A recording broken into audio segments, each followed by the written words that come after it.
Bismillahirrahmanirrahim. Selamat malam para pemirsa, para murid dan para santri Sugeng Rahayu semuanya. Pada malam hari ini tanggal 7 Mei 2022, dalam video ini guru membuat judul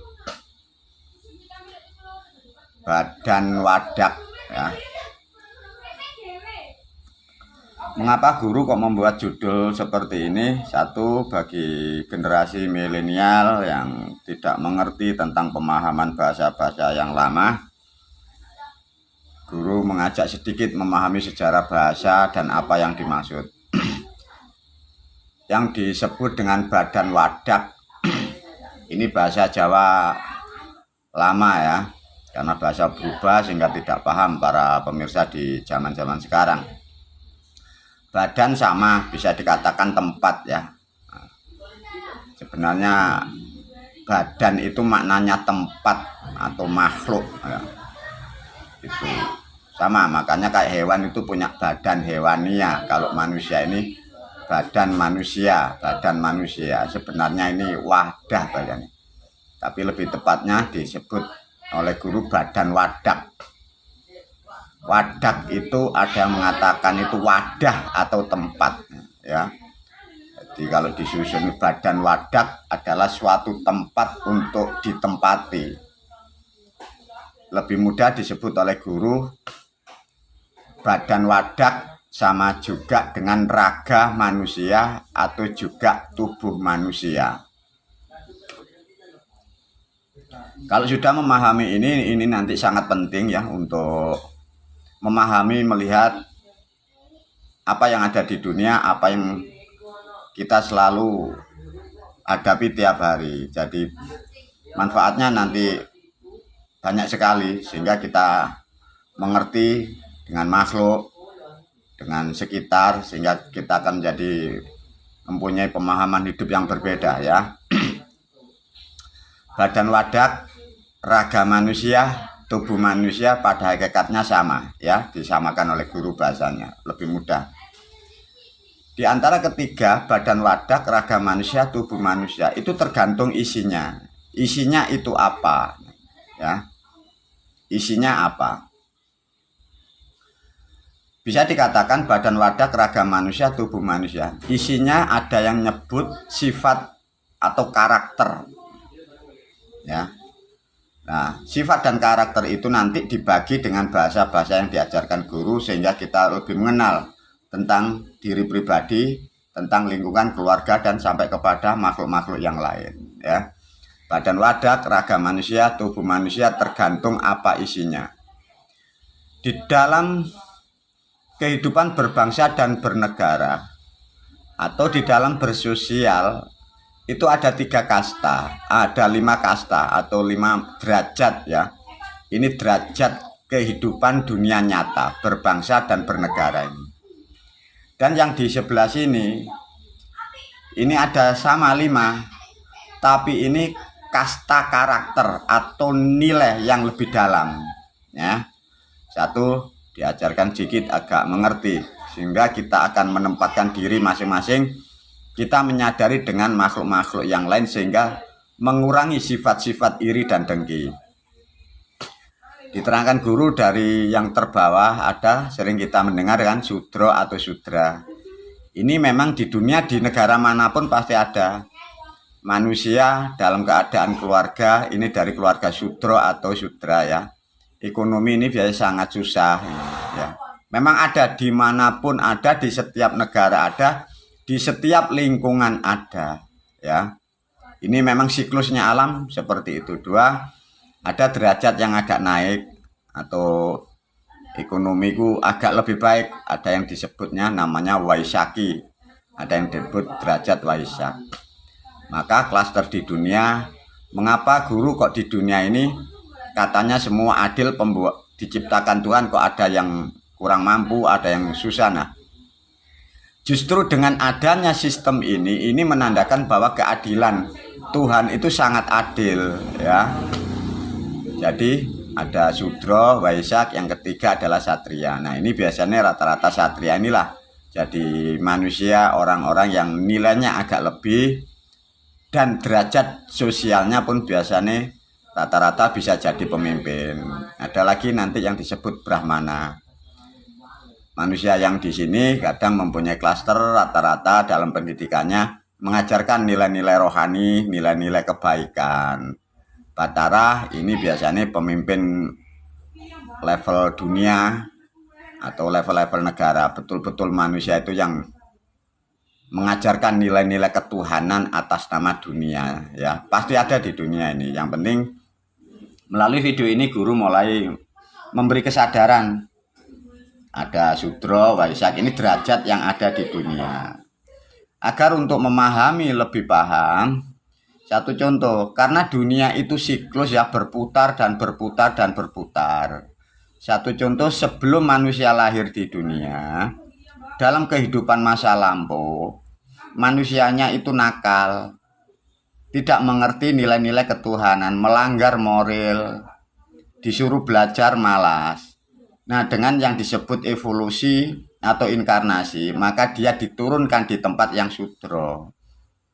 Ya, karena keadilan Tuhan itulah yang disebut Tuhan itu sesungguhnya seadil-adilnya.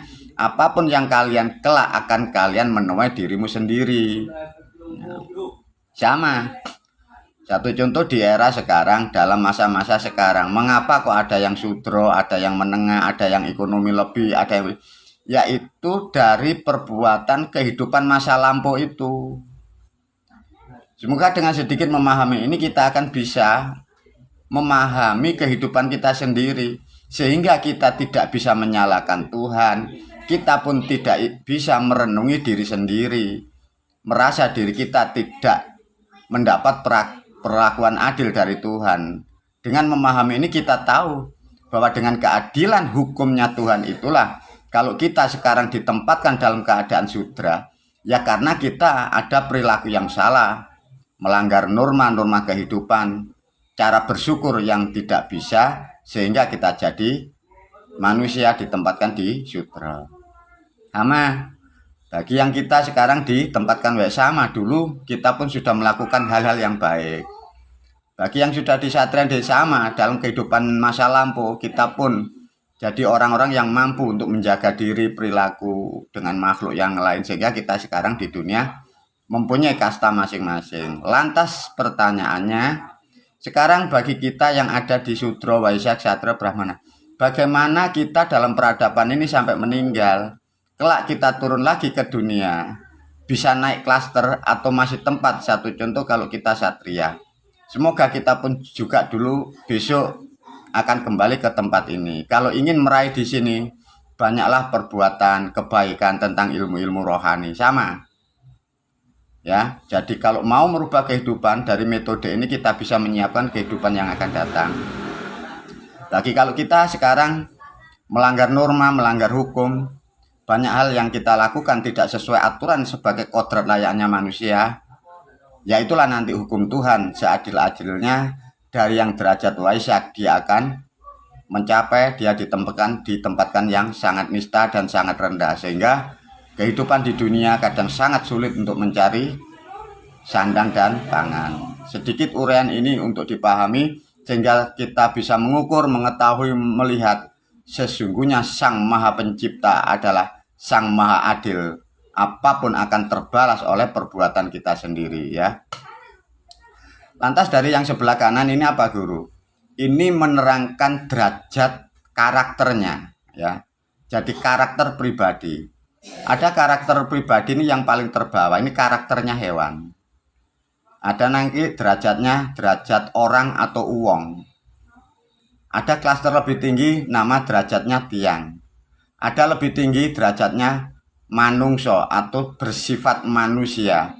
Ada yang tertinggi namanya derajat karakter atau keilmuan perilaku, disebut menungso sejati ini. Nah, derajat ini. Nah, asalnya dari mana guru derajat-derajat ini? Sama. Kalau toh manusia itu pola pikir pendidikan atau mindsetnya, perilaku di dunia, bentuk tubuhnya, badan wadaknya manusia, raganya manusia, tubuhnya manusia. karakternya seperti hewan dan binatang. Nah, sekarang jadi seperti ini. Sulitnya untuk dinasehati tentang kebenaran, sulitnya diajak kebaikan, sulitnya diajak mengenai tentang norma-norma kehidupan, nilai-nilai kemanusiaan ini sangat sulit. Ini tubuhnya tubuh manusia ya.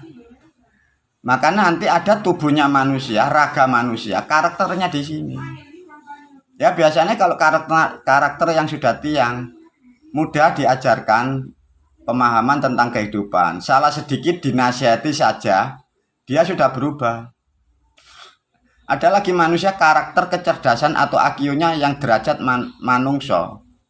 Ini kadang dia belum salah, dinasihati dia sudah mampu untuk berubah. Nah kalau derajat manusia sejati, inilah biasanya penggagas-penggagas yang membuat filsafat-filsafat itu. Karakternya di sini, sehingga dari manusia yang derajatnya tinggi membuatlah tuntunan nasihat kepada yang di bawahnya ini. Semoga dari pemahaman karakter derajat ini kita nanti bisa membuat tolak ukur kepada diri kita sendiri. Apakah kita ini sekarang dalam posisi tubuh bentuk kita ini manusia tapi karakter kita ini hewan, sehingga kita kejam dengan keluarga, kita kejam dengan suami, kita kejam dengan istri, kita kejam dengan anak. Makanya dengan ini semoga guru memberi kesadaran kita. Ya, ini sehingga kita tidak hanya melihat orang lain kejam, lihat diri kita sendiri. Mengapa kita kejam? Mengapa saya kejam?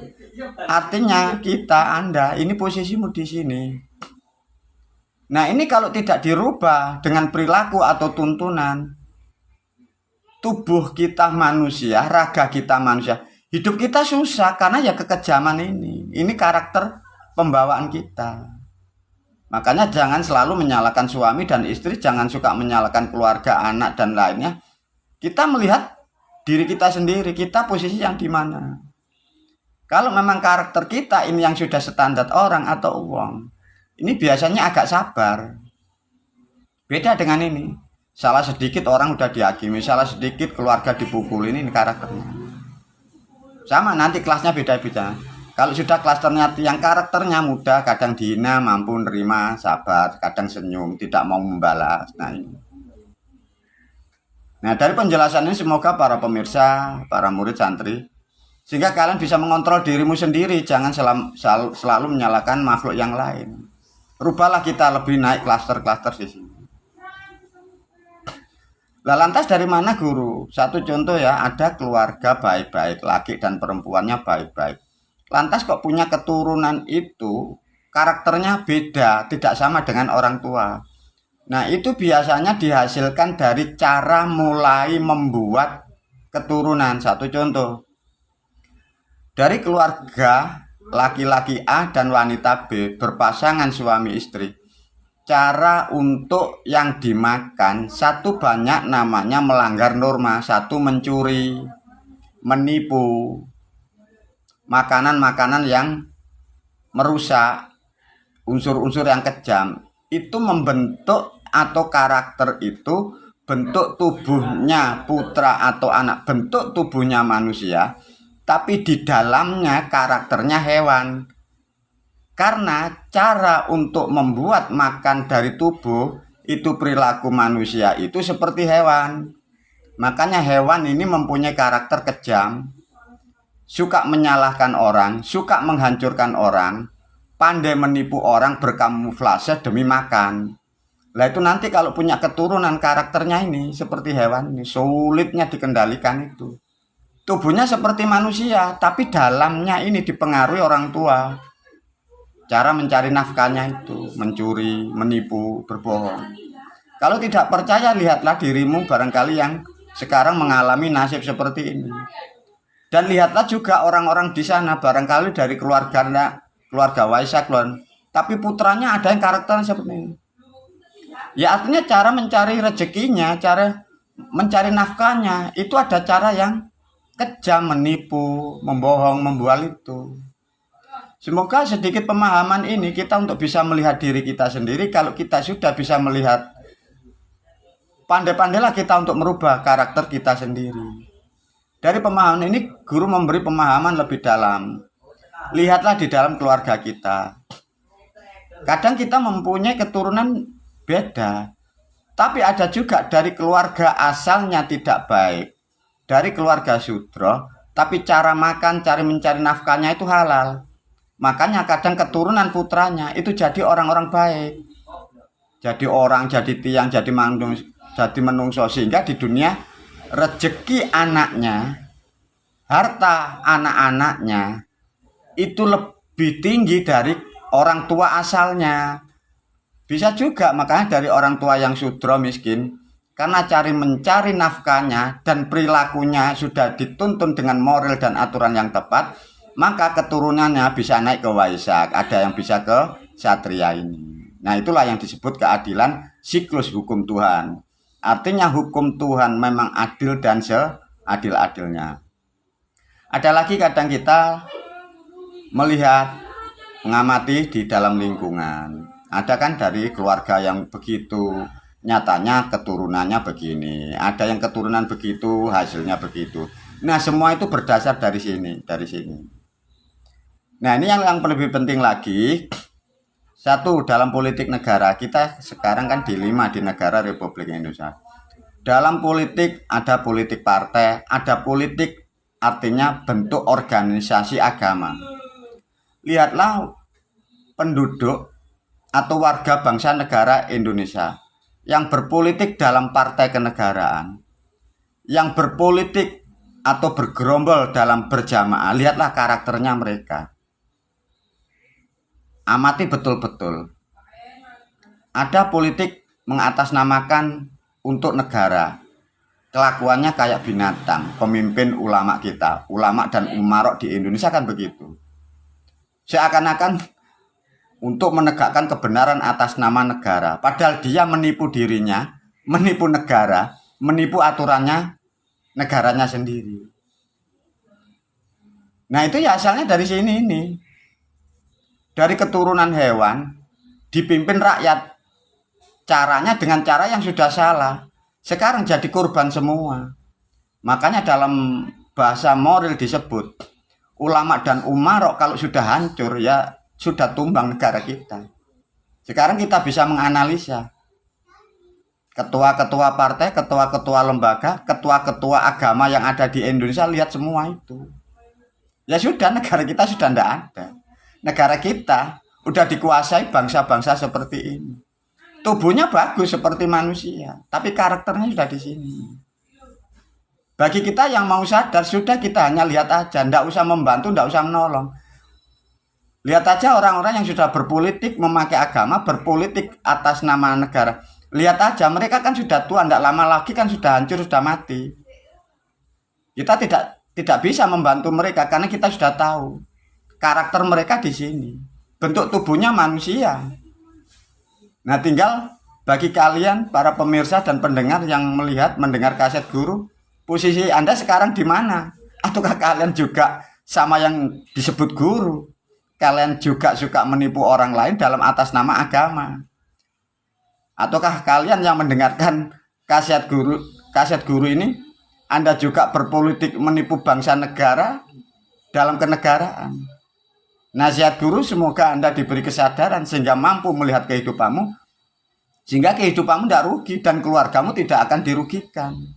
Sedangkan kehidupan setelah di dunia, manusia itu ruh dan jiwanya masih mengalami perjalanan yang sangat panjang dan jauh menuju kepada asal muasal manusia. Semoga nasihat melalui video ini sangatlah membantu membuat kesadaran, memahami hidup tentang diri pribadi, memahami kehidupan tentang keluarga, suami, istri, dan anak-anak kita, sehingga kita akan jadi manusia yang sangat mengerti dan sangat paham, sehingga terbentuklah kita dengan kesadaran, jadilah manusia yang lebih sadar, tahu diri akan kekurangan kita masing-masing. Terima kasih. Wabillahi taufiq wal hidayah. Assalamualaikum.